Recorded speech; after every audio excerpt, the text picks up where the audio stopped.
അല്ല, അത് സുപ്രീം കോടതി വിധിയുടെ പശ്ചാത്തലത്തിലാണ്. ഇപ്പൊ ഏഷ്യാനെറ്റ് ഇന്ന് സംപ്രേഷണം ചെയ്യണ്ട എന്ന് സുപ്രീം കോടതി വിധിച്ചാൽ നിങ്ങൾ എന്ത് ചെയ്യും? ഞങ്ങളുടെ ഒരു സ്റ്റാൻഡ് ചേർത്തെടുത്തെന്ന് പറഞ്ഞ് നിൽക്കാൻ പറ്റുമോ? ഇല്ലല്ലോ. സുപ്രീം കോടതി വിധിച്ചു കഴിഞ്ഞാൽ നിങ്ങളുടെ വിധി അവിടെ നിൽക്കട്ടെ, ഞങ്ങൾ ഞങ്ങളുടെ അഫിഡാവിറ്റ് നിൽക്കുന്നു പറയാൻ സാമാന്യ നിയമത്തെ കുറിച്ച് അടിസ്ഥാന ധാരണ ഒരാൾക്ക് പറ്റുമോ? അദ്ദേഹത്തിന് വ്യക്തത വരുത്തട്ടെ, ഓരോന്ന് ഓരോന്ന് ഏറ്റെടുക്കാം നമുക്ക്. നമ്മുടെ ഒരു ആവശ്യം സുപ്രീം കോടതി വെച്ചല്ലോ, സുപ്രീം കോടതി അംഗീകരിച്ചില്ല, നിങ്ങൾ അവിടെ നിൽക്കട്ടെ, ഞങ്ങൾ ഇതിലേക്ക് പോകുന്നു എന്ന് പറയാൻ പറ്റുമോ? ഇല്ലല്ലോ. അല്ല, ഞാൻ പറഞ്ഞ അന്നത്തെ ഞങ്ങളുടെ അഫിഡാവിറ്റ്, അന്ന് പഴയ അഫിഡാവിറ്റിൽ തന്നെ 4ാമത്തെ പാരഗ്രാഫിൽ പറയുന്നത് ഏതാ? കോടതിയല്ല, ഇതൊരു ആചാരവും ദീർഘകാലമായി തുടർന്നു വരുന്ന കാര്യങ്ങളായതുകൊണ്ട് ഹിന്ദു മത ആചാരങ്ങളായി ബന്ധപ്പെട്ട ആഴത്തിൽ പാണ്ഡിത്യമുള്ള ആളുകളും കറപ്റ്റ് അല്ലാത്ത സാമൂഹ്യ പരിഷ്കർത്താക്കളും ചേരുന്ന ഒരു കമ്മീഷനെ കോടതി കോൺസ്റ്റിറ്റ്യൂട്ട് ചെയ്തിട്ട് അവരുടെ അഭിപ്രായത്തിനാണ് പരിഗണന കൊടുക്കേണ്ടതെന്നാണ് അന്ന് ഞങ്ങൾ പറഞ്ഞത്. പക്ഷെ കോടതി അതല്ലോ എടുത്തത്. അങ്ങനെ കമ്മീഷനെ സുപ്രീം കോടതി കോൺസ്റ്റിറ്റ്യൂട്ട് ചെയ്തില്ലല്ലോ. സുപ്രീം കോടതി എന്ത് പറഞ്ഞു? ഇത് തിരുത്തണോ ഇല്ലയെന്നോ ഇപ്പൊ തീരുമാനിക്കുന്നതിന് മുമ്പ് ഈ അടിസ്ഥാന പ്രശ്നങ്ങൾ വരട്ടെ. നമ്മൾ എന്തിനാ നിങ്ങൾ ഇത്തിരി സുവർണാവസരം വല്ലതും കിട്ടുമെന്ന് ചാരത്ത് എടുക്കപ്പെടണ്ട. ഇത് സംബന്ധിച്ച് ഭരണഘടനാപരമായിട്ടുള്ള വ്യാഖ്യാനത്തിന്റെ അതിവിപുലമായൊരു സാധ്യത സുപ്രീം കോടതി തുറന്നിട്ടിരിക്കുന്നു. അതിന് ഞാൻ മുഴുവനാക്കട്ടെ എന്ന് ഇന്നിപ്പോ കൊടുക്കണ്ടല്ലോ, ഉച്ചയ്ക്ക് 2 മണിക്ക് മുമ്പ് കൊടുക്കണ്ടല്ലോ. 7 ചോദ്യങ്ങൾ അന്ന് the review petition were adjourned till the determination of the questions by larger bench. അപ്പൊ റിവ്യൂ പെറ്റീഷൻ തന്നെ എത്തണമെങ്കിൽ ഈ 7 പ്രധാനപ്പെട്ട കാര്യങ്ങളെ കുറിച്ചുള്ള നിലപാട്, വാദങ്ങൾ കേട്ട് സുപ്രീം കോടതി വ്യക്തമാക്കേണ്ടതുണ്ട്. അല്ല, അത് ഒരു ചോദ്യത്തിൽ ഞാൻ വായിച്ചതിൽ ഏതാ അത് പറഞ്ഞത്? ഞങ്ങളുടെ അന്നത്തെ അഫിഡാവിറ്റ് ശ്രദ്ധിച്ചിട്ടുണ്ട്, 4ാമത്തെ പാരഗ്രാഫ്. അല്ല, അത് അജിത പറഞ്ഞതിനും പറഞ്ഞേ. അല്ല, ഞാൻ പറഞ്ഞ അന്നത്തെ ഞങ്ങളുടെ അഫിഡാവിറ്റ്, അന്ന് പഴയ അഫിഡാവിറ്റിൽ തന്നെ 4ാമത്തെ പാരഗ്രാഫിൽ പറയുന്നത് ഏതാ? കോടതിയല്ല, ഇതൊരു ആചാരവും ദീർഘകാലമായി തുടർന്നു വരുന്ന കാര്യങ്ങളായതുകൊണ്ട് ഹിന്ദു മത ആചാരങ്ങളായി ബന്ധപ്പെട്ട ആഴത്തിൽ പാണ്ഡിത്യമുള്ള ആളുകളും കറപ്റ്റ് അല്ലാത്ത സാമൂഹ്യ പരിഷ്കർത്താക്കളും ചേരുന്ന ഒരു കമ്മീഷനെ കോടതി കോൺസ്റ്റിറ്റ്യൂട്ട് ചെയ്തിട്ട് അവരുടെ അഭിപ്രായത്തിനാണ് പരിഗണന കൊടുക്കേണ്ടതെന്നാണ് അന്ന് ഞങ്ങൾ പറഞ്ഞത്. പക്ഷെ കോടതി അതല്ലോ എടുത്തത്. അങ്ങനെ കമ്മീഷനെ സുപ്രീം കോടതി കോൺസ്റ്റിറ്റ്യൂട്ട് ചെയ്തില്ലല്ലോ.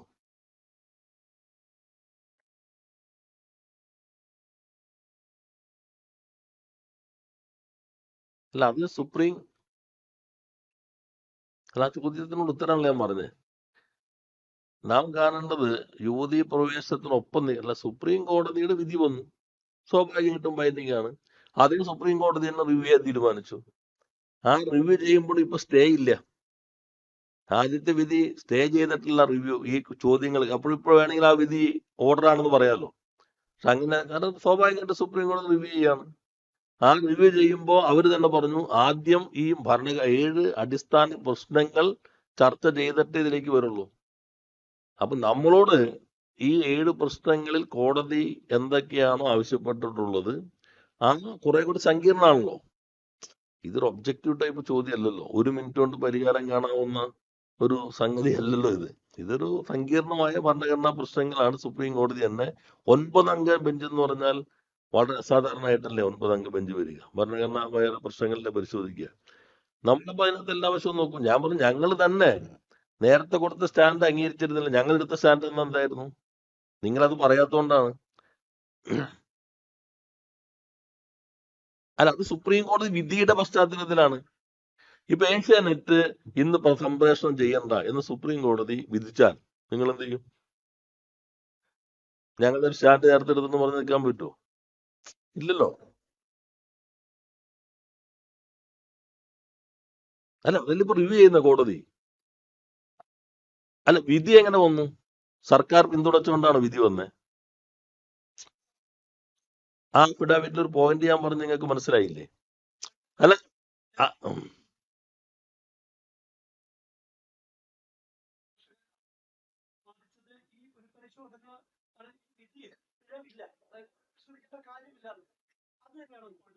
അല്ല, ഇപ്പൊ എന്താ സുപ്രീം കോടതിയിൽ നമ്മുടെ ഒരു വക്കീലിനല്ലേ ചുമതലപ്പെടുത്തിയേക്കണേ?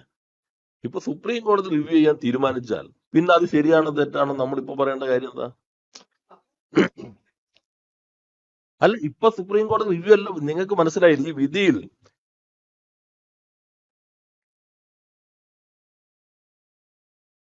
അല്ല, അങ്ങനെ കോടതി ഞങ്ങളോട് പറയാൻ പറഞ്ഞിട്ടില്ല. നിങ്ങൾ കാണേണ്ടത് ഈ, ഞാൻ പറയട്ടെ, സുപ്രീം കോടതിയിൽ സർക്കാർ കൊടുത്ത അഫിഡാവിറ്റിൽ ഒരു ഭാഗത്ത് വളരെ കൃത്യമായി പറഞ്ഞിരുന്നു, ഇത് ദീർഘകാലമായി നിലനിൽക്കുന്ന ആചാരത്തിന്റെ ഭാഗമായതുകൊണ്ട് ഹിന്ദുസത്തിൽ നല്ല ആഴത്തിൽ പാണ്ഡിത്യമുള്ള ആളുകളും അൺകറപ്റ്റഡ് ആയിട്ടുള്ള സാമൂഹ്യ പരിഷ്കർത്താക്കളും ചേരുന്ന ഒരു കമ്മീഷൻ നിയോഗിച്ച് ഇത്തരം കാര്യങ്ങളിൽ അവരുടെ അഭിപ്രായത്തിനാണ് പരിഗണന കൊടുക്കേണ്ടത് എന്ന് ഞങ്ങൾ അന്ന് പറഞ്ഞിരുന്നു. സുപ്രീം കോടതിയുടെ നിലപാടതല്ല. സുപ്രീം കോടതി അമിക്കസ് ക്യൂറിമാരെ വെച്ചു, അവർ വിധിയിലേക്ക് എത്തി. ഞാൻ മുഴുപ്പിക്കട്ടെ, ആ വിധി വന്നു. ആ വിധി വീണ്ടും സുപ്രീം കോടതിയുടെ തന്നെ ബെഞ്ച് പുനഃപരിശോധിക്കാൻ തീരുമാനിച്ചു. അപ്പൊ പിന്നെ നമ്മുടെ മുൻപിൽ ഇപ്പൊ എന്താ? പുനഃപരിശോധനയാണ്. പുനഃപരിശോധനയ്ക്ക് മുമ്പ് സുപ്രീം കോടതി എന്ത് പറഞ്ഞു? 7 കാര്യങ്ങൾ തീരുമാനിക്കണം. അത് തീരുമാനിച്ചാലേ മറ്റേക്ക് വരുള്ളൂ. അത് 7 കാര്യങ്ങൾ അറിയിക്കല്ലോ. ഇത് ഞാൻ പറഞ്ഞല്ലോ, ഒബ്ജക്ട് 7. ഇപ്പൊ ഇതില് നിങ്ങളുടെ അഭിപ്രായം ഞാൻ ചോദിക്കാം. ഇപ്പൊ ഞാൻ നേരത്തെ പറഞ്ഞല്ലോ,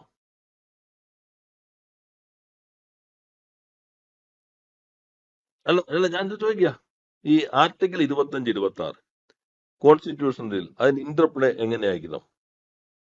നമ്മൾ നേരെ സിറ്റിറ്റൈസണമെന്ന് പറയാൻ പറ്റുമോ? ഇതിന്റെ എല്ലാ വ്യാഖ്യാനങ്ങളും നന്നായി ചർച്ച ചെയ്യേണ്ടി വരും. ഭരണഘടനാ വിദഗ്ധരായിട്ട് എല്ലാ വിഭാഗവുമായിട്ടൊക്കെ ആലോചിക്കേണ്ടി വരും. What is sweep of expression of public order morality? ഇത് ഒരു പത്രസമ്മേളനത്തിൽ ഒബ്ജക്റ്റീവ് ടൈപ്പ് ചോദ്യമല്ലല്ലോ ഇത്. ടെക്നിക്കൽ സുപ്രീം കോടതിയുടെ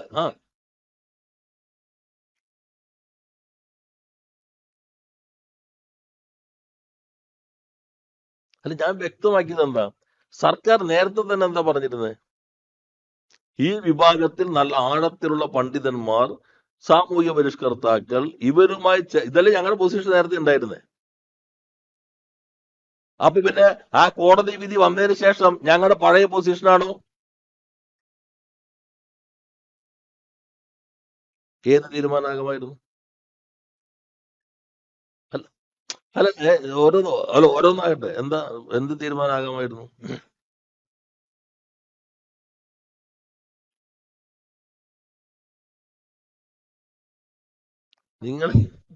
നിങ്ങൾ കാണേണ്ടത് അത് സുപ്രീം കോടതിയുടെ മുൻപിൽ നമ്മൾ കൊടുത്തതാണല്ലോ. സുപ്രീം കോടതിയിൽ ഗവൺമെന്റ് പറയാണ് ഇങ്ങനെ ഒരു കമ്മിറ്റിയെ വച്ചിട്ട് വേണം തീരുമാനം എടുക്കാൻ.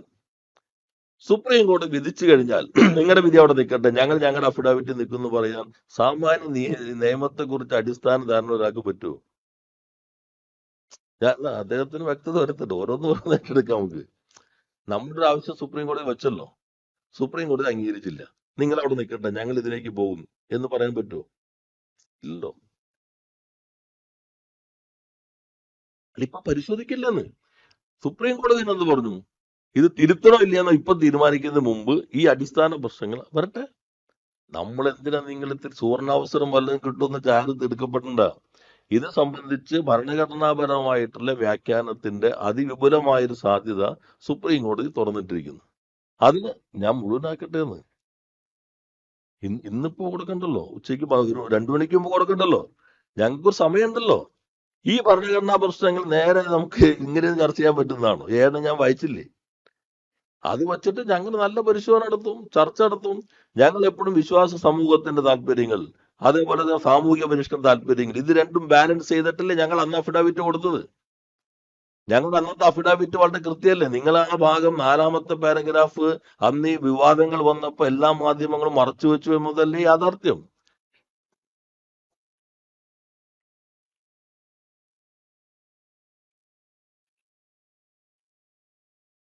ഏതാ അത്? ഇതുമായിട്ട് എന്താ ബന്ധം? അത് നമ്മൾ കാണേണ്ടത് വനിതാ മതിലിന്റെ മുകളിൽ കൂടെയാണ് ആളെ കൊണ്ടു, അല്ലല്ലോ. ഇവിടെ കാണേണ്ടത് സുപ്രീം കോടതി എല്ലാം കേട്ടിട്ട് വിധി പ്രഖ്യാപിച്ചു. അതിനെ സുപ്രീം കോടതി തന്നെ റിവ്യൂ ചെയ്യാൻ തീരുമാനിച്ചു. അതിന് സുപ്രീം കോടതി തന്നെ പറഞ്ഞു റിവ്യൂ ചെയ്യുന്നതിന് മുൻപ് 7 പ്രശ്നങ്ങൾ പരിശോധിച്ച് വ്യക്തത വരുത്തണം. അതിനുശേഷമാണ് ഇത് പറഞ്ഞല്ലോ, the review petition were adjourned till the determination of the questions by a larger bench. അതിവിശാലമായ ഒരു ബെഞ്ച് ഇപ്പൊ ഇതിൽ ഓരോന്നിനും വ്യത്യസ്തമായിട്ട് ഇപ്പൊ ഇവര് വിധി വരികയാണ്. നമ്മളെല്ലാം പറയുന്നു PI-യിൽ സാധാരണ പൊതു താല്പര്യ ഹർജിയുടെ ലോക്കൽ സ്റ്റാൻഡിംഗ് വ്യത്യസ്തമാണ്, ഇതിങ്ങനെയാണ് എന്ന് തീരുമാനിച്ചാൽ പിന്നെ ആ കേസ് തന്നെ നിന്നിരിപ്പോ? ഈ കൊടുത്ത കേസ് നമ്മൾ ഗവൺമെന്റ് കൊടുത്ത കേസല്ലല്ലോ. അതിന്റെ പശ്ചാത്തലമൊക്കെ നിങ്ങൾക്ക് അറിയാലോ എവിടെന്നാ വന്നേന്നുള്ളത്. അപ്പൊ കേസ് നിൽക്കുവോ? അതല്ല, നമുക്ക് എസെൻഷ്യൽ റിലീജിയസ് പ്രാക്ടീസസിനകത്ത് കോടതിക്ക് ഇടപെടാൻ അവകാശമില്ല എന്നാണ് നിലപാടെങ്കിൽ പിന്നെ തീർന്നില്ലേ? അതാണ് എന്ന് കോടതി പറഞ്ഞാൽ നമ്മൾ അതിനനുസരിച്ച് നിലപാട് എടുക്കണ്ടേ? അപ്പൊ ഇത് നല്ല അവധാനതയോടുകൂടി പരിശോധിച്ച് ശരിയായ രൂപത്തിലുള്ള ഗവൺമെന്റിന്റെ അഭിപ്രായങ്ങൾ ചോദിക്കുക ഘട്ടത്തിൽ അത് ഗവൺമെന്റ് കൊടുക്കും.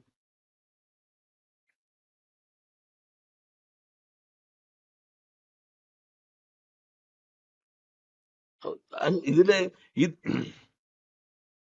അതിനൊന്നും ഞങ്ങൾ തള്ളി പറഞ്ഞിട്ടില്ലല്ലോ എന്ന്.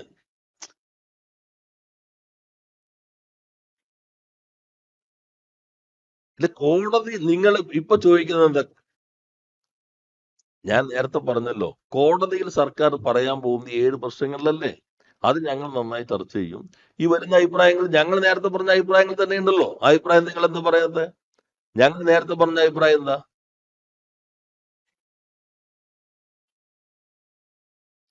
അത് വിധി വന്നോണ്ടില്ലെന്ന്.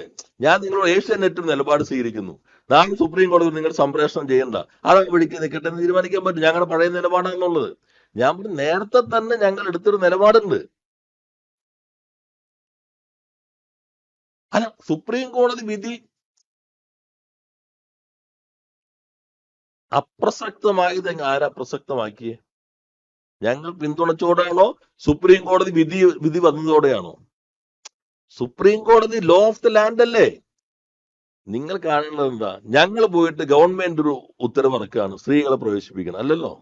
ഇതൊരു സംഘടന പോയി സുപ്രീം കോടതി പോകുന്നു. ആ സംഘടന പോയപ്പോൾ ഒരു വിധി വരുന്നു. അത് ഞങ്ങളുടെ അഫിഡാവിറ്റ് വളരെ വ്യക്തമായി തന്നെ 4ാമത്തെ പാരഗ്രാഫിൽ കൊടുത്തു. അതൊന്നും പരിഗണിക്കാതെ തന്നെ നിലപാട് സ്വീകരിച്ചു. നിലപാട് സ്വീകരിച്ചു കഴിഞ്ഞാൽ പിന്നെ സുപ്രീം കോടതിയിൽ വിധിച്ച് ഞങ്ങളാണ്, ഗവൺമെന്റ് ഉത്തരവല്ലല്ലോ. ഞാൻ പറയട്ടെ, ഇത് ഞാൻ മുഴുവനാക്കട്ടെ, നിങ്ങൾ അസ്വസ്ഥമാകേണ്ടെന്ന്. സമയം ഇഷ്ടം പോലെ ഉണ്ട്. സുപ്രീം കോടതി ഉത്തരവ് വന്നു. ഉത്തരവ് വന്നപ്പോൾ കോൺഗ്രസ് അഖിലേന്ത്യാ നേതൃത്വം സ്വാഗതം ചെയ്തു, BJP സ്വാഗതം ചെയ്തു. ഇതൊക്കെ നിങ്ങൾ മറന്നു പോകരുത്. അത് കഴിഞ്ഞൊരു സുവർണാവസരം വീണ് കിട്ടുന്നു എന്ന് വന്നപ്പോൾ ഉപയോഗിക്കാൻ ശ്രമിച്ചു. അതിൽ NSS തുടക്കം മുതൽ ഒരു സ്റ്റാൻഡായിരുന്നു. കോൺഗ്രസും BJPയും ഈ വിധിയെ പിന്തുണച്ച ഘട്ടത്തിലും NSSന്റെ സ്റ്റാൻഡ് വ്യത്യസ്തമായിരുന്നു. അത് നമ്മൾ കാണണം. ഇവര് പിന്നെ മലക്കം പറഞ്ഞ എന്താ? ഞങ്ങൾ നിലപാട് ഒരു സുപ്രീം കോടതി റിവ്യൂ ചെയ്യാൻ തീരുമാനിച്ചു. അപ്പൊ പിന്നെ ഞങ്ങളുടെ ബാധ്യത തീർന്നു. ഞങ്ങൾക്ക് വേണമെങ്കിൽ കടുംപിടുത്തക്കാരാണ്, സുപ്രീം കോടതി സ്റ്റേ ചെയ്തിട്ടില്ല എന്ന വ്യാഖ്യാനത്തിലേക്ക് ഞങ്ങൾ പോയില്ലല്ലോ.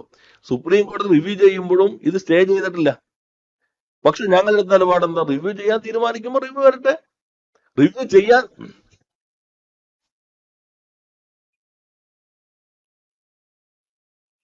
അല്ല, ഇപ്പൊ പറയേണ്ട കാര്യമില്ലല്ലോ. കാരണം നിങ്ങൾ മനസ്സിലാക്കേണ്ടത് ഇതൊക്കെ പറയുന്നതാരാ? ഇപ്പൊ സർക്കാർ പറഞ്ഞു ഈ ഭരണഘടനാ പ്രശ്നങ്ങൾ വന്നാലേ അതിലേക്ക് കിടക്കുള്ളൂ. അത് ക്ലിയർ ആവട്ടെ. അതെ, അങ്ങനെ നിക്കണ എങ്ങനെയാ?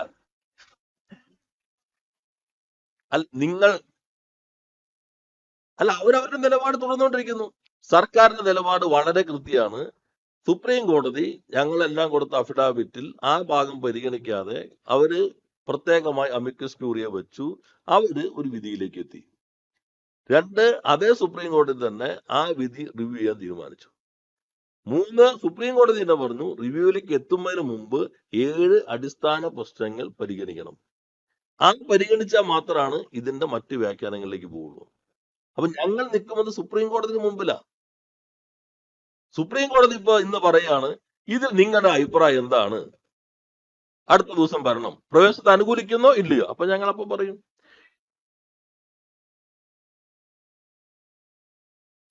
ഞങ്ങൾ എല്ലാ വശവും പരിഗണിച്ചല്ലേ വരുള്ളൂ. ഞാൻ പറഞ്ഞ അല്ല അങ്ങനെ പറയാൻ പറ്റില്ലല്ലോ. ഇപ്പൊ അതിലല്ലോ ചോദിച്ചേക്കണേ. അല്ല ഞാൻ പറഞ്ഞു നിങ്ങൾ കാണേണ്ട ഭാഗം നിങ്ങൾ ഇങ്ങനെ പറയുമ്പോ നിങ്ങൾ മറച്ചു വെച്ചൊരു ഭാഗം ഞാൻ സൂചിപ്പിച്ചെന്നുള്ളൂ.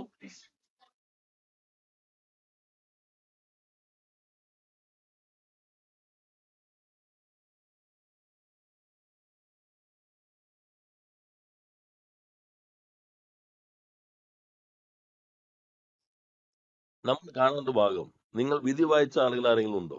ഈ ശബരിമല വിധി വായിച്ചിട്ടില്ലല്ലോ. അതിലേതെങ്കിലും ഒരു ഭാഗത്ത് സർക്കാരിന്റെ തീരുമാനമായതുകൊണ്ട് സ്ത്രീകൾ പ്രവേശിക്കട്ടെ എന്ന് പറയുന്ന ആദ്യത്തെ ഒരു സർക്കാരിന്റെ ഫസ്റ്റ് റെസ്പോണ്ടന്റിന്റെ ആ ഭാഗം ഒഴിവാക്കി കഴിഞ്ഞാൽ കേരളത്തിലെ ഗവൺമെന്റ് അനുകൂലമായ നിലപാട് സ്വീകരിച്ചതുകൊണ്ട് സുപ്രീം കോടതി ഇതാ സ്ത്രീ പ്രവേശനം അനുവദിച്ചിരിക്കുന്നു എന്ന് പറഞ്ഞിട്ടുണ്ടോ? 141 എന്താ? അപ്പൊ സുപ്രീം കോടതി വിധി എന്ന് പറഞ്ഞു. അല്ല അജിതേ, ഏ അല്ല അതില് നടപ്പാ സുപ്രീം കോടതി അല്ലേ പറഞ്ഞത്? സുപ്രീം കോടതി വിധി വന്നാൽ സാധാരണയുള്ള കാര്യങ്ങളുണ്ടല്ലോ, സുപ്രീം കോടതി റിവ്യൂ ചെയ്യാൻ തീരുമാനിച്ചു. അപ്പൊ സുപ്രീം കോടതി തന്നെ വച്ച വിധി അതിനകത്ത് ഒരു പുനഃപരിശോധന വേണമെന്ന് സുപ്രീം കോടതി തന്നെ കേസ് കേൾക്കുമ്പോൾ തീരുമാനിച്ചു. ആ കേസിനകത്ത് അവർ പറഞ്ഞ കാര്യങ്ങളുണ്ട്. ആ കാര്യങ്ങളിൽ അല്ലാണ്ട് ഞങ്ങളൊരു അഭിപ്രായം പറഞ്ഞു അതുകൊണ്ട് വിധിയിലേക്ക് വന്നതല്ല. ഇനി ഈ പറഞ്ഞ കാര്യങ്ങളും ഇവരെല്ലാം പറഞ്ഞ അഭിപ്രായങ്ങളെല്ലാം ഉണ്ടല്ലോ.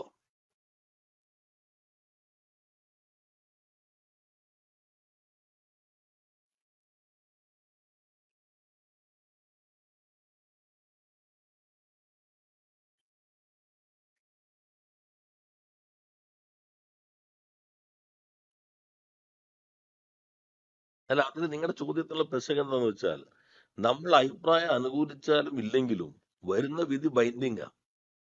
അല്ല നിങ്ങൾ ചോദിച്ചെങ്ങനെ വെച്ചാൽ അങ്ങനെ നിങ്ങൾ പറഞ്ഞുകൊണ്ട് നടപ്പിലാക്കില്ല ബൈൻഡിങ്. രണ്ട്, വി എസ് സർക്കാരിന്റെ കാലത്ത് എടുത്ത അതേ നിലപാടിൽ ഞങ്ങൾ പറഞ്ഞപ്പോ ഈ ഭാഗം അതിനകത്ത് പ്രധാനമായിരുന്നു. കാരണം ഇതൊക്കെയാണ് ഭരണഘടനാ തത്വങ്ങളൊക്കെ ഉണ്ടെങ്കിലും ഇത് വിശ്വാസവുമായി ബന്ധപ്പെട്ട കാര്യമായതുകൊണ്ട് അതുമായി ബന്ധപ്പെട്ട ആളുകളുടെ അഭിപ്രായം ഒരു വിദഗ്ധർ നല്ല ആഴത്തിൽ പാണ്ഡിത്യമുള്ളവർ അവർ പഠിക്കണം എന്ന് പറഞ്ഞു. പക്ഷെ കോടതി പഠിക്കേണ്ടെന്ന് തീരുമാനിച്ചു. പക്ഷെ ഇപ്പൊ കോടതി വീണ്ടും ഇതിലേക്ക് വന്നിരിക്കുകയാണ്. അപ്പൊ അത് വരട്ടെ. രണ്ട്, യു ഡി എഫ് സർക്കാരിന്റെ കാലത്ത് അഫിഡാവിറ്റിൽ നിന്ന് വ്യത്യസ്തമാണെങ്കിൽ ആ വിധിയെ എന്തിന് കോൺഗ്രസ് സ്വാഗതം ചെയ്തു? എന്തിനാ അവർ സ്വാഗതം ചെയ്തത്? എന്തിനാ ബി ജെ പി സ്വാഗതം ചെയ്തത്? എപ്പോഴും അവർ നിലപാട് മാറ്റിയ പൊളിറ്റിക്കൽ അല്ലേ? ഞങ്ങൾ കോടതിയിൽ വന്നു, ഇപ്പൊ റിവ്യൂ ചെയ്തു, നല്ല അവധാനതയോടുകൂടി നിങ്ങൾ ഒന്നും ഉത്കണ്ഠപ്പെടേണ്ട, ഒരു സുവർണാവസരവും വീണ് കിട്ടാൻ ഇടയില്ല, നമുക്ക് നോക്കാം, സമയമുണ്ടല്ലോ.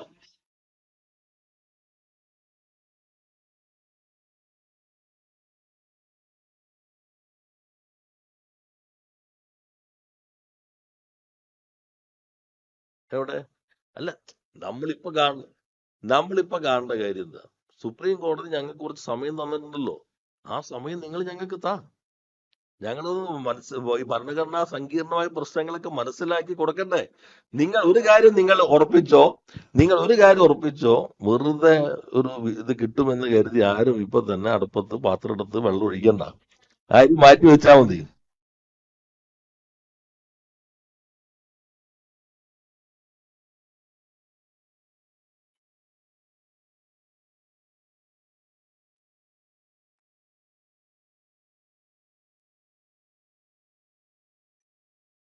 അല്ല എല്ലാ വാദങ്ങളും കഴിഞ്ഞല്ലോ. നിങ്ങൾ പറഞ്ഞ പോലെ നേരത്തെ ഇപ്പൊ നിങ്ങൾ തന്നെ പറഞ്ഞില്ലേ, അമ്മത്തെ അഫിഡാവിറ്റ് പോയി വിധി വന്നപ്പോന്ന്. അപ്പൊ ആ പറഞ്ഞതും പോയില്ലേ മറ്റേ വിധി വന്നപ്പോ? അല്ല ആ വിധി വന്നപ്പോ അതും പോയില്ലേ? ഇപ്പൊ സുപ്രീം കോടതി ഞാൻ മനസ്സിലാക്കിയത് ഒരു ഭാഗം ഈ ഇത് സംബന്ധിച്ച് നമ്മളെയും കൂടി ചുമതലപ്പെടുത്തിയിട്ടുണ്ടല്ലോ നോഡൽ ഇതായിട്ട്. നമുക്ക് നോക്കാം. അപ്പോ പത്രക്കാർ തന്ന അല്ല കോടതി തന്ന സമയം തരിക, നിങ്ങളും കാര്യങ്ങൾ മനസ്സിലാക്കുക. ആവശ്യമില്ലാത്ത വിവാദങ്ങൾ സൃഷ്ടിച്ച് പലരും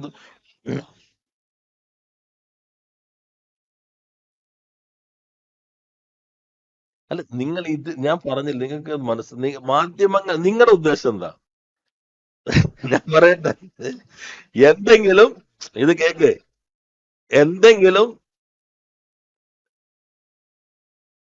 അല്ല അങ്ങനെ ചോദ്യമായിരുന്നു സുപ്രീം കോടതി ഇന്ന് നമ്മുടെ മുമ്പിൽ ഫ്രെയിം ചെയ്ത് വന്നെങ്കിൽ നമുക്ക് ആ സമയത്ത് അത് തന്നെ പറയാമായിരുന്നു എന്താണെന്നുള്ളത്. ഇപ്പോ അത്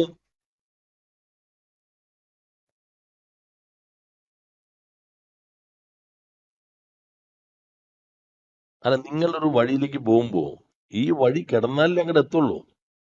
അല്ല, ആദ്യം അവിടെ ചെല്ലാൻ പറ്റില്ലല്ലോ. അല്ല, അങ്ങനെയാണെങ്കിൽ കോടതി എന്ത് ചെയ്യണം? ഇതൊക്കെ കോടതി സമയം കളയണോ? നിങ്ങൾ പറഞ്ഞതാണ് ശരിയെങ്കിൽ അതാ ഇത് ചോദിച്ചാൽ ഇതിലേക്ക് എത്തുള്ളൂ. അവിടെ എല്ലാവരും എത്തിച്ചേർന്നു. ഞങ്ങളുടെ അഫിഡാവിറ്റ് എന്തായിരുന്നു? ഈ പറഞ്ഞ ഭാഗം കഴിഞ്ഞാൽ ഭരണഘടനയുടെ തുല്യതയാണല്ലോ.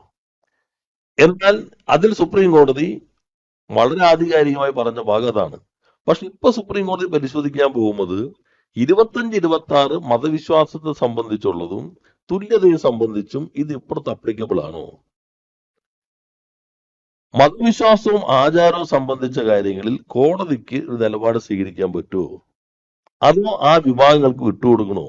ഈ ക്വസ്റ്റ്യൻസ് അഡ്രസ് ചെയ്യേണ്ടി വരും. അത് ചെറിയ കാര്യമല്ല, കുറച്ച് സമയമെടുക്കും. അതല്ല ഞാൻ പറഞ്ഞ വിധി റിവ്യൂവിൽ സ്റ്റേ ചെയ്തിട്ടില്ല, ഞങ്ങൾ അതൊന്നും നിന്നില്ലല്ലോ.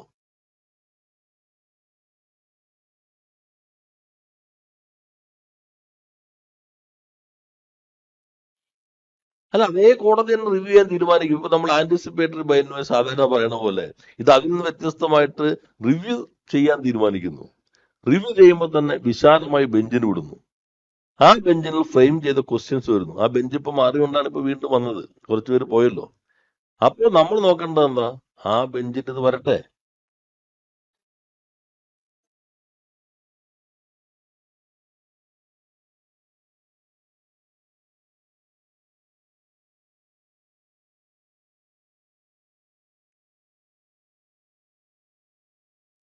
സുപ്രീം കോടതി വളഞ്ഞു പോയോണ്ടാന്നാ നിങ്ങൾ കാണേണ്ട എന്താ? ഞാൻ ഒറ്റ ഒറ്റ കാര്യം, സ്ത്രീകളെ പ്രവേശിപ്പിക്കുന്ന സർക്കാരിന്റെ ഒരു ഉത്തരവ് ഇറക്കിയിട്ട് ആ ഉത്തരവാണ് പ്രശ്നം ചെയ്യുന്നതെങ്കിൽ നമുക്ക് നോക്കാം. ഇത് സുപ്രീം കോടതി, ഞാൻ പറയട്ടെ, സുപ്രീം കോടതി വിധി ഇറക്കി. ആ വിധിയുടെ അടിസ്ഥാനത്തിൽ നിലപാട് വന്നു. സുപ്രീം കോടതി റിവ്യൂ ചെയ്യാൻ തീരുമാനിച്ചു. റിവ്യൂ ചെയ്യുമ്പോൾ അടിസ്ഥാന 7 പ്രശ്നങ്ങൾ അഡ്രസ് ചെയ്തിട്ട് റിവ്യൂയിലേക്ക് അടക്കാൻ പറ്റുള്ളൂ എന്ന് പറഞ്ഞു. ഇപ്പൊ ഞങ്ങളുടെ മുമ്പിലുള്ള പ്രയോറിറ്റി എന്താ? ഈ 7 പ്രശ്നങ്ങൾ വെക്കണം. നിങ്ങൾക്ക് എന്താ പ്രയോറിറ്റി? ഞങ്ങളുടെ എന്തെങ്കിലും കിട്ടിയാൽ അതിൽ നിന്ന് കൊയ്തെടുക്കാൻ, ഒരു പരിസരം സൃഷ്ടിക്കാൻ അപ്പുറത്ത് വേറൊരു പ്രയോറിറ്റി ഇല്ല. ഞാൻ ചോദിക്കട്ടെ, ഞാൻ ഒന്ന് ചോദിക്കട്ടെ, നിങ്ങൾ പ്രതിപക്ഷ നേതാവ് പറയണം ഒറ്റ മിനിറ്റ് കൊണ്ട് തീരുമാനിക്കാം. ഒറ്റ മിനിറ്റ് കൊണ്ട് തീരുമാനിച്ചാൽ സുപ്രീം കോടതി അടിസ്ഥാന പ്രശ്നങ്ങളെല്ലാം തീരുമാനമാകുമോ?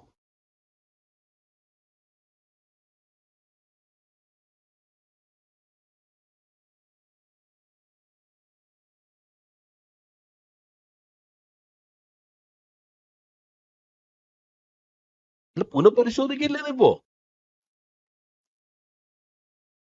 അല്ല, അതല്ലല്ലോ പ്രശ്നം. നമ്മളിപ്പോ ഞാൻ പറഞ്ഞ ഹൈപ്പോത്തറ്റിക്കൽ അല്ലല്ലോ. ഒരു ഗവൺമെന്റ് എങ്ങനെ പ്രവർത്തിക്കുക? ഗവൺമെന്റ് പ്രവർത്തിക്കുമ്പോൾ അത് വാചകമേള പോലെ പറ്റില്ലല്ലോ. ഗവൺമെന്റ് പ്രവർത്തിക്കുമ്പോൾ സുപ്രീം കോടതിയുടെ മുൻപിൽ ഞങ്ങൾ പറയേണ്ട പ്രശ്നങ്ങൾ എന്താ? ഇപ്പൊ ഞങ്ങളോട് പറയാണ് സുപ്രീം കോടതി, നിങ്ങൾ പ്രവേശനത്തിന് അനുകൂലോ ഇല്ലയോ? അപ്പൊ ഞങ്ങൾക്ക് പറയും, ഞങ്ങൾ നേരത്തെ പറഞ്ഞിരുന്നു, ഞങ്ങളല്ല പറയേണ്ടത്, ഗവൺമെന്റ് അല്ലാതെ പറയേണ്ടത്. പറയേണ്ടത് ഈ വിശ്വാസവുമായി ബന്ധപ്പെട്ട ആഴത്തിൽ പാണ്ഡിത്യമുള്ള ആളുകളും സാമൂഹിക പരിഷ്കരണത്തിൽ നല്ല റെക്കോർഡുള്ള ആളുകളുമുള്ള ഒരു കമ്മീഷൻ നിയോഗിച്ച് അവരുടെ അഭിപ്രായമാണ് പരിഗണിക്കേണ്ടത്. ഗവൺമെന്റ് അല്ല പറയേണ്ടത്, ഞങ്ങൾ നേരത്തെ പറഞ്ഞു. അല്ല, നോക്കട്ടെ, നീ പറഞ്ഞ അല്ല, ഇതല്ലല്ലോ ഞങ്ങൾ. അല്ല, ഇപ്പോഴത്തെ പ്രശ്നം എന്താ?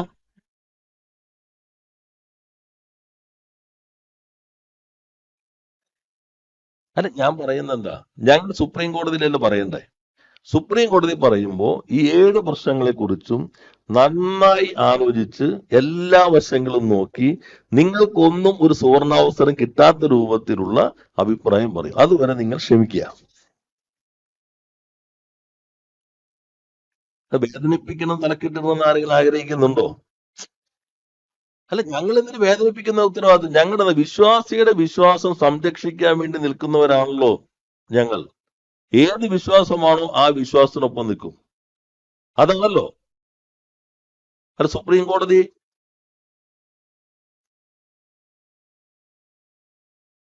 അല്ല, നിങ്ങൾ ഈ സുപ്രീം കോടതിയും അതിന്റെ വിധിയും കാണാതെയുള്ള നേരത്തെ നിങ്ങൾ പറഞ്ഞ എന്താ?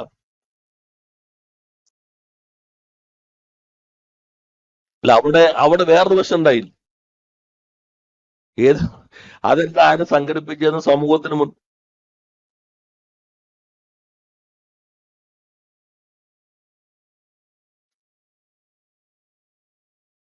അതാണ് ഇപ്പൊ സുപ്രീം കോടതി ചോദിക്കുന്നത്.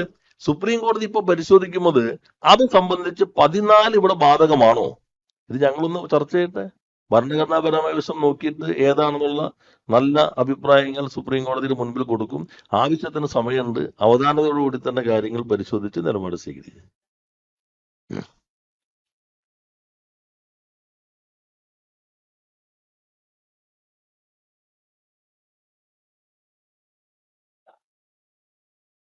അല്ല, അതൊന്നും ഇത് നിങ്ങൾ സർവേ നടത്തുന്ന പോലെ സർവേ നടത്തിയിട്ടുള്ള കാര്യമല്ലല്ലോ.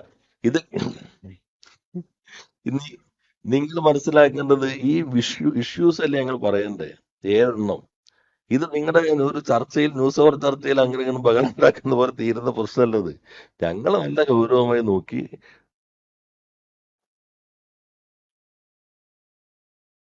അല്ല, മണിശങ്കരയ്യർ പറഞ്ഞ ഒരു ഭാഗം ഇന്നത്തെ കേരളത്തിൽ വളരെ പ്രസക്തമാണ്. അതെന്താന്ന് വെച്ചാൽ അദ്ദേഹം പറഞ്ഞ ഒന്ന്, ആദ്യ ഭാഗം നിങ്ങൾ അദ്ദേഹത്തിന്റെ പ്രസംഗം ശ്രദ്ധിച്ചിട്ടുണ്ടാവും. ദരിദ്രർക്ക് തങ്ങളുടേതാണ് ഈ രാഷ്ട്രം എന്ന് തോന്നണം, അവരുടെ ശബ്ദം കേൾക്കണം. ഇതാണ് ഗാന്ധിയുടെ സ്വപ്നം. ആ ഗാന്ധിയുടെ സ്വപ്നം നടപ്പിലാക്കിയ ഏക സംസ്ഥാനം കേരളമാണ്. അതിനർത്ഥം കോൺഗ്രസിൽ ഇപ്പോഴും തുടരുന്ന ഗാന്ധിയന്മാർ അവരിത് മനസ്സിലാക്കി ഇടതുപക്ഷത്തെ പിന്തുണയ്ക്കണം എന്നുള്ളതാണ്. കോൺഗ്രസും ഗാന്ധിയും തമ്മിൽ ഒരു ബന്ധവും ഇല്ലാതായിരിക്കുന്നു എന്ന് മണിശങ്കരയ്യർ വ്യക്തമാക്കി. അപ്പൊ ഗാന്ധിയെ സ്നേഹിക്കുന്ന ആരെങ്കിലും ഇനി കോൺഗ്രസിൽ ഉണ്ടെങ്കിൽ അവരെടുക്കേണ്ട നിലപാട് ഈ ബാറ്റൻ കൊണ്ടുപോകുന്ന ഏക മുഖ്യമന്ത്രി ശ്രീ പിണറായിയാണെന്ന് മണിശങ്കരയ്യർ വ്യക്തമാക്കി. പഞ്ചായത്ത് രാജ് മാത്രമല്ല, ഗാന്ധിയുടെ സ്വപ്നം, ബാക്കി എല്ലാവരും അത് കൈയൊഴിഞ്ഞു. അപ്പൊ യഥാർത്ഥ ഗാന്ധിയന്മാർ, ഇപ്പൊ ഞങ്ങളാണ് ഇടതുപക്ഷം എന്ന് പറയുന്ന ആളുകളുണ്ടല്ലോ, അതിൽ ഏതെങ്കിലും ഗാന്ധിയന്മാർ അവശേഷിക്കുന്നുണ്ടെങ്കിൽ അവർക്ക് ഇത് മനസ്സിലാക്കി ഇടതുപക്ഷത്തിന്റെ ഒപ്പം നിൽക്കുക എന്ന ചരിത്ര ദൗത്യം ഗാന്ധിയോട് ചേർത്ത് വെച്ച് നിർവഹിക്കാം എന്നാണ് മണിശങ്കർ പറഞ്ഞതിൽ നിന്ന് നമ്മൾ മനസ്സിലാക്കേണ്ടത്. അല്ല, കോൺഗ്രസിൽ ഗാന്ധിയെ സ്നേഹിക്കുന്നത് മണിശങ്കർ എന്തിനാ അത് ഇവർക്ക് പറയാൻ പറ്റും. കാരണം അദ്ദേഹത്തെ ആദ്യം സസ്പെൻഡ് ചെയ്ത് മോദിക്കെതിരെ പറഞ്ഞിട്ടാണ് ആണല്ലോ. പിന്നെ അദ്ദേഹത്തെ തിരിച്ചെടുത്തായിട്ടാണ് നമ്മൾ മാധ്യമങ്ങൾ കണ്ടത്, തിരിച്ചെടുത്തായിട്ട് കണ്ടു. പക്ഷെ അദ്ദേഹം പറഞ്ഞ കാര്യം എന്താ? അതിദരിദ്രരില്ലാതായില്ലേ? നമ്മുടെ നിലപാട് 5 ലക്ഷം വീട് 24-ാം തീയതി പൂർത്തീകരിക്കുകയല്ലേ? ആദ്യമായി കൊണ്ട് ഉന്നത വിദ്യാഭ്യാസം സൗജന്യമാക്കിയില്ലേ? പെൻഷൻ എല്ലാ വിഭാഗങ്ങളിലേക്കും വർദ്ധിപ്പിക്കുകയും എത്തിക്കുകയും ചെയ്തില്ലേ? അപ്പൊ ദരിദ്രരുടെ ശബ്ദം കേൾക്കണം എന്ന മഹാത്മാഗാന്ധിയുടെ കാഴ്ചപ്പാട് പ്രയോഗത്തിൽ കൊണ്ടുവരുന്നത് ഇടതുപക്ഷമാണ് എന്ന് അദ്ദേഹം പറഞ്ഞത് വസ്തുതകൾ അടിസ്ഥാനപ്പെടുത്തിയിട്ടാണ്. അപ്പൊ കേരളത്തിൽ കോൺഗ്രസിൽ തുടരുന്ന തീവ്ര വലതുപക്ഷത്തിന് നേതൃത്വത്തിലുള്ള കോൺഗ്രസിൽ തുടരുന്ന ആളുകൾ ഗാന്ധിയെ ഇപ്പോഴും സ്നേഹിക്കുന്നുവെങ്കിൽ ഇപ്പോഴത്തെ കോൺഗ്രസ് ഗാന്ധിയെ മറന്നിരിക്കുന്നു. ഗാന്ധി ഘാതകരമായിട്ട് പോലും കേരളത്തിൽ ധാരണയുണ്ടാക്കാൻ മടിക്കാത്തവരാണ്. അത് മനസ്സിലാക്കി മണിശങ്കരെ പോലുള്ള അയ്യരെ പോലെയുള്ള ആളുകൾ പറഞ്ഞ കാര്യം ഉൾക്കൊണ്ട് ഇടതുപക്ഷത്തൊപ്പം നിൽക്കുക. അവര് ഗാന്ധിയെ കൈയൊഴിഞ്ഞ ഒരു കൂട്ടമായി കേരളത്തിലെ കോൺഗ്രസ് മാറിയിരിക്കുന്നു.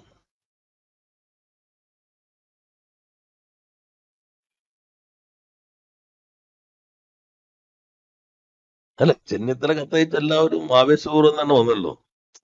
എന്നുവെച്ചാൽ കേരളം എന്നുള്ള ലോകത്തിന് മുൻപിൽ എങ്ങനെ മാറുന്നു ഇതിപ്പോ എല്ലാവർക്കും അറിയാലോ.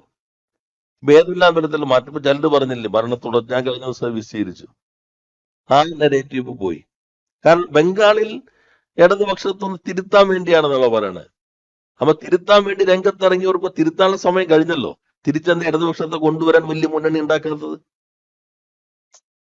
ഇപ്പൊ കേരളത്തിൽ ഇടതുപക്ഷത്തെ തിരുത്താൻ തുടർച്ച വേണ്ട എന്ന് പറയുന്ന എല്ലാവരും ആവേശ കമ്മിറ്റി ഉണ്ടാക്കിയിട്ട് അടുത്ത ഇലക്ഷനിൽ ഇടതുപക്ഷം തന്നെ വരണം എന്ന് പറഞ്ഞ് വലിയ തോതിൽ വരുമോ?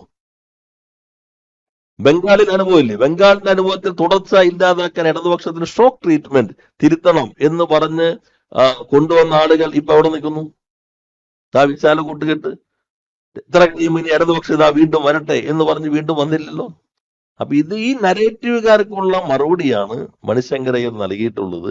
കേരളം ഇന്ത്യയിൽ ഇത്തരം കാര്യങ്ങൾ ജനപക്ഷത്ത് നിൽക്കുന്ന ഏക ഭരണ സംവിധാനമാണെന്ന് കോൺഗ്രസിനകത്തുള്ള ആളുകളും സമ്മതിക്കുന്നു. അപ്പൊ യഥാർത്ഥ ഗാന്ധിയന്മാർ കോൺഗ്രസിലുണ്ടെങ്കിൽ അവര് ഈ തീവ്ര വലതുപക്ഷ സ്വഭാവമുള്ള കോൺഗ്രസിനെ കൈയൊഴിഞ്ഞ് ഇടതുപക്ഷത്തിനൊപ്പം നിന്ന് കുറെ കൂടി 100ക്ക് മേൽ എത്തിക്കാനുള്ള പ്രവർത്തനങ്ങളിൽ ഞങ്ങൾ പിന്തുണയ്ക്കുകയാണ് വേണ്ടത്. അല്ല അതിങ്ങനെ ആലോചിച്ചിട്ടുള്ള ഈ ചോദ്യം ചോദിച്ചുകൊണ്ടിരിക്കുന്നത് അവിടെ നിൽക്കട്ടെ, ഞാൻ പറഞ്ഞ് ബാക്കി കഴിഞ്ഞില്ലേ?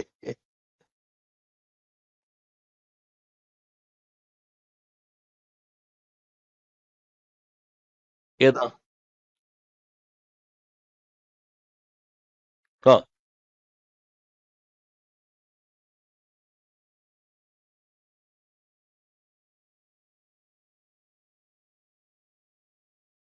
അല്ല 2000 കൊടുത്തത് മോശമാണെന്ന് ആരെങ്കിലും പറയുന്നുണ്ടോ? അല്ല 2000 കൊടുത്തത് മോശമാണെന്ന് ആരും പറഞ്ഞിട്ടില്ല. ഇപ്പൊ സ്ത്രീകൾ 35 വയസ്സിന് 60 വയസ്സിനിടയിൽ പ്രായമുള്ള സ്ത്രീകളുടെ അക്കൗണ്ടിലേക്ക് 1000 രൂപ വന്നുകൊണ്ടിരിക്കില്ലേ, മഞ്ഞ പിങ്ക് കാർഡ്. നിങ്ങൾ ആരെങ്കിലും ഇത് കണ്ടതായിട്ട് അറിഞ്ഞോ? ഏയ് അത്രയും ഒരു സ്ത്രീ ശാക്തീകരണത്തിന് വേണ്ടി ഇപ്പോ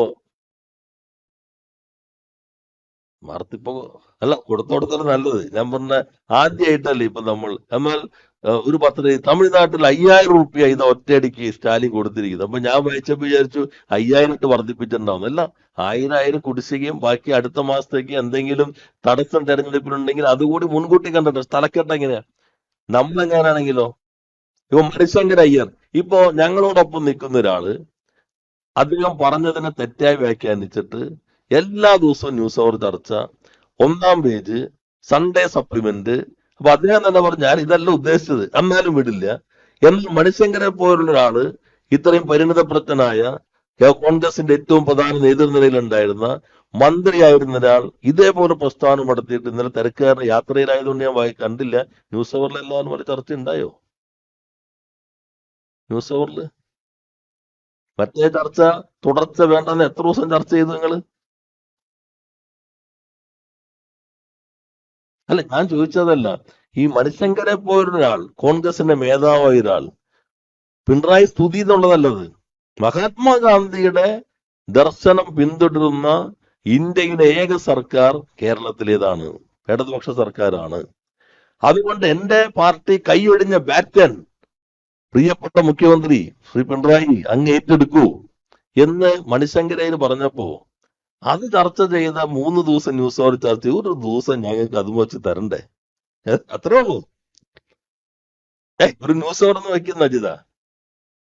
അല്ല ഇത് പറ നിങ്ങ അതിപ്പോ അദ്ദേഹം പറഞ്ഞത് ഞാൻ ശ്രദ്ധിച്ചിട്ടില്ല. ഞാൻ പറഞ്ഞത് ഇത് വളരെ പ്രസക്തമായ ചോദ്യമല്ലേ. ഒന്നാം പേജ് ലീഡ്, അതിനുശേഷം ഇപ്പൊ സ്വർണത്തിന്റെ തന്നെ പോകുന്നില്ലേ, കൊടിമരം നിങ്ങൾ വിട്ടോ? കോൺക്രീറ്റ് എങ്ങനെ തുരുമ്പ് പിടിച്ചു, അല്ല ചെതലരിച്ചു, തുരുമ്പ് പിടിച്ചു ചെതലരിച്ചു, നിങ്ങൾ വിട്ടോ? ആ 2 കോടി എങ്ങനെ കറങ്ങി നടക്കണു, നിങ്ങൾ വിട്ടോ? അപ്പോ കുറച്ചുകൂടി യാഥാർത്ഥ്യബോധത്തോടെ നമ്മുടെ നാട് നന്നാവാൻ നിങ്ങളും കൂടി സഹകരിക്കുക. അല്ല ഞാൻ പറഞ്ഞ മറ്റെല്ലാം വിട്ടല്ലോ. അല്ല അതിപ്പോ ആദ്യം വായിക്കുമ്പോ തന്നെ, വാർത്ത വായിക്കുമ്പോ തന്നെ നിങ്ങൾക്ക് അറിഞ്ഞൂടെ അതെങ്ങനെയാണോ എസ്റ്റിമേറ്റ്, എങ്ങനെ സാധാരണ എങ്ങനെയൊക്കെ ഞാൻ നല്ല വിസ്തീരിച്ചതാ.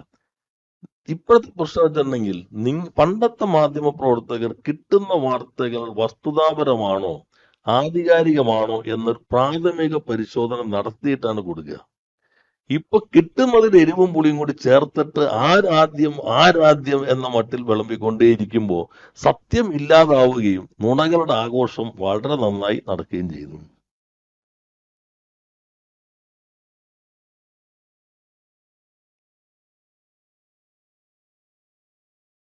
മാധ്യമ പ്രവർത്തകർക്ക് അപ്പൊ ചോദിക്കും നോക്കിയിട്ട്, ഇപ്പൊ ഹൈക്കോടതിയുടെ മുമ്പിൽ നല്ല ചോദ്യമാണ്. ഹൈക്കോടതിയുടെ മുമ്പിൽ സീൽഡ് ഇട്ട കവറിൽ ഒരു അന്വേഷണ റിപ്പോർട്ട് കൊടുത്തുകൊണ്ടിരിക്കുകയാണ്. ഏത്? അങ്ങനെ അന്വേഷണ റിപ്പോർട്ട് കൊടുത്തുകൊണ്ടിരിക്കുമ്പോ എന്തിനാ ഈ നിയമസഭയിൽ പണിമുടക്കിയത്? പണിമുടക്കിനെതിരായിരുന്നല്ലോ. പണിമുടക്ക് അശാസ്ത്രീയമായെന്ന് പറഞ്ഞ ആളുകളാണ് എല്ലാ ദിവസവും ഒപ്പിട്ടിട്ട് പണിമുടക്കിക്കൊണ്ടിരുന്നത് 2 ആഴ്ച. അപ്പൊ നിങ്ങൾ പറഞ്ഞത് ശരിയാണെങ്കിൽ ഹൈക്കോടതിയുടെ മുമ്പിൽ സീൽഡ് ഇട്ട കവറിൽ കൊടുത്തത് നിങ്ങൾ എന്തേ വിശ്വസിക്കാതിരിക്കണം ഇപ്പോഴും? എന്നിട്ട് നിങ്ങൾ എഴുതുന്ന ഈ അന്വേഷണത്തിൽ ഇപ്പോഴും പ്രശ്നമുണ്ട്, സമ്മർദ്ദമുണ്ട്. ഹൈക്കോടതി തന്നെ വിധിയിൽ പറയുന്നു അന്വേഷണം വളരെ ശരിയായ രൂപത്തിലാണ്, സുതാര്യമാണ്. ഇത് എഴുതി കൊടുത്തത് ഞങ്ങൾ എങ്ങനെ വിശ്വസിക്കാതിരിക്കും എന്ന് പറയുന്ന അതേ ആളുകൾ ആധികാരികമായ ഹൈക്കോടതി വിധി പോലും വിശ്വസിക്കാതെ വാർത്തകൾ ചമയ്ക്കുമ്പോൾ എന്താ? ഉം.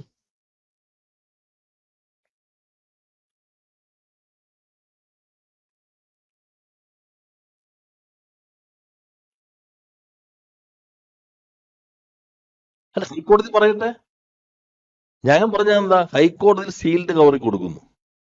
സീൽഡ് കവറിൽ കൊടുക്കുന്ന കാര്യങ്ങൾ ഹൈക്കോടതി ഞങ്ങളുടെ മുമ്പിലേ വരുന്നില്ല. ഹൈക്കോടതി അത് പരിശോധിച്ചിട്ട് പറയുന്നു ഏറ്റവും ശരിയായ രീതിയിൽ അന്വേഷണം നടക്കുന്നു.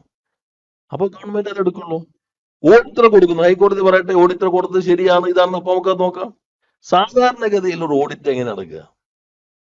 നിങ്ങളുടെ സ്ഥാപനമാകാം, ഏത് സ്ഥാപനമാകാം, ഒരു ഓഡിറ്റർ വെച്ചാൽ ഓഡിറ്റർ കണക്ക് നോക്കും, വൗച്ചർ നോക്കും, ലെഡ്ജർ നോക്കും, ഒത്തു നോക്കിയിട്ട് എന്തെങ്കിലും കുറിയുണ്ടെങ്കിൽ സ്ഥാപനത്തിന് കൊടുക്കും, സ്ഥാപനം മറുപടി കൊടുക്കും, മറുപടി കൊടുത്തിട്ട് ഒത്തുവരാത്തതുണ്ടെങ്കിൽ അത് പ്രത്യേകം അതിന്റെ ഒബ്സർവേഷൻ ആയിട്ട് എഴുതും. ഇതല്ലേ? അല്ലാതെ ഏതെങ്കിലും കുറിയിൽ മുഖ്യമന്ത്രിക്ക് കട്ടിൽ എന്ന് പറഞ്ഞാൽ ഏതെങ്കിലും ഇതിൽ എഴുതിയോ? നിങ്ങൾ എന്തെല്ലാം വ്യാഖ്യാനം കൊണ്ടുപോകുന്നു. പിന്നെ ഇത് വായിക്കുമ്പോൾ തന്നെ നിങ്ങൾക്ക് അറിയാലോ, ഏതെങ്കിലും ബികോം പോലും പഠിക്കേണ്ട 12ാം ക്ലാസ്സിൽ കോമേഴ്സ് പഠിച്ച ആളുകൾ നോക്കിയാൽ അറിയാലോ ഇങ്ങനെയൊന്നും നല്ലൊരു എസ്റ്റിമേറ്റിൽ അതിന്റെ റിപ്പോർട്ട് വരാന്നുള്ളത്. അപ്പൊ ഇതാണ്. അപ്പൊ മാധ്യമ പ്രവർത്തനം എന്ത് ചെയ്യണം?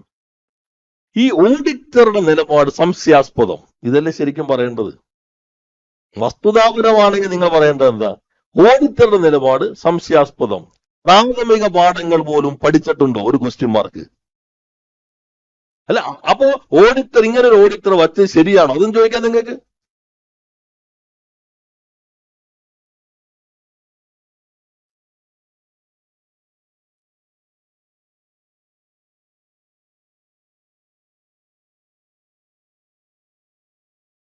അല്ല, ഞാൻ നിങ്ങളുടെ രണ്ട് ഇരട്ടത്താപ്പ് ഞാൻ പറഞ്ഞേ. ആദ്യത്തെ നിങ്ങൾ പറഞ്ഞു കോടതി കൊടുത്തുകൊണ്ടെടുക്കുക, മറ്റേ ഞാൻ പറഞ്ഞപ്പോ നേരെ തെന്നി. നാം കാണുന്നത് അത് നോക്കാം, കോടതി പറയട്ടെ, കോടതി മുമ്പിലുണ്ടല്ലോ.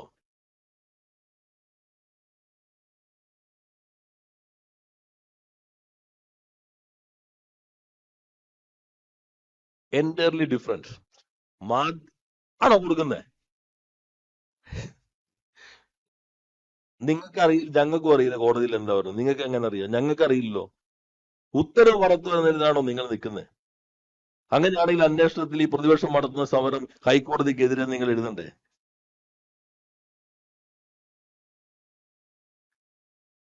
അല്ല, അത് അവർ പരിശോധിക്കട്ടെ. ഞാൻ പറഞ്ഞ ഭാഗം അത് ഒറ്റനോട്ടത്തിൽ തന്നെ ഏതൊരാൾക്ക് അറിയാവുന്ന കാര്യമാണ് ഇത് വായിക്കുമ്പോൾ. ആ പ്രാഥമിക ബാക്കിയെല്ലാം ദേവസ്വം മന്ത്രി വിഷയം എന്റെ വകുപ്പിൽ പെടുന്നില്ല, എല്ലാ കാര്യങ്ങളും ഞാൻ അതിലേക്ക് പോകുന്നില്ല. അപ്പൊ ഈ നിർമ്മിതികൾ, ഞാൻ നേരത്തെ പറഞ്ഞു, ഒരു പ്രത്യേക സംവിധാനമുണ്ട്. ഒരു ദിവസം എന്ത് വേണം നിങ്ങൾ അറിയുന്നുണ്ടാവില്ല. നിങ്ങൾ അറിയാതെ തന്നെ അതിന്റെ പതാകവാഹകരായിട്ട് പോകുന്നു എന്നതാണ് ഇന്നത്തെ പ്രൊപ്പഗൻഡ മിഷണറിയുടെ പ്രത്യേകത. അപ്പൊ പ്രത്യേകിച്ച് മത്സരാധിഷ്ഠിതമായ ഒരു മാധ്യമങ്ങളായതുകൊണ്ട് അവർ കൊടുത്തുപോയി നമ്മൾ കൊടുത്തില്ലെങ്കിൽ നമ്മളെ ഇത് അപകടമാവുന്ന ഡെസ്കിൽ നിന്ന് വിളി നിങ്ങൾക്കും വരും. സ്വാഭാവികമായിട്ടും നിങ്ങൾ എടുത്ത് ആഘോഷിക്കും. ഒരു ദിവസം ആയുസ്സുള്ളതാണ് മിക്കവാറും ഇത്തരം വാർത്തകളിൽ നിന്ന് കണ്ടുകൊള്ളണം.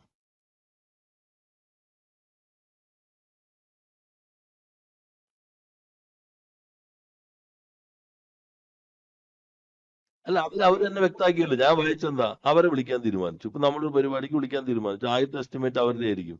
ചിലപ്പോൾ പിന്നെ വിളിക്കുമ്പോൾ അതിനൊക്കെ കൂടുതലുള്ള ആളുടെ ആയിരിക്കും. അപ്പൊ ഇവരെന്താ സാധാരണ ചെയ്യുക? ഈ നന്ദഗോവിന്ദത്തിന് വിളിച്ചിട്ടുണ്ടെങ്കിൽ അവരുടെ വോച്ചർ ഉണ്ടോ നോക്കില്ലേ? ആ വോച്ചർ ഒപ്പിട്ടുണ്ടോ നോക്കില്ലേ? ലെഡ്ജറിലുണ്ടോ നോക്കണ്ടേ? ഇതൊന്നും അവർ നോക്കിയിട്ടില്ലെങ്കിൽ അത് അവരുടെ കുഴപ്പം. നിങ്ങൾ അന്വേഷണ കുതുകികളായ പത്രപ്രവർത്തകരാണെങ്കിൽ ഈ റിപ്പോർട്ടിൽ ഇങ്ങനെ ചില പ്രശ്നങ്ങൾ ഉണ്ട് എന്ന് നിങ്ങൾ തന്നെ കണ്ടെത്തിയേനെ. ഞങ്ങൾ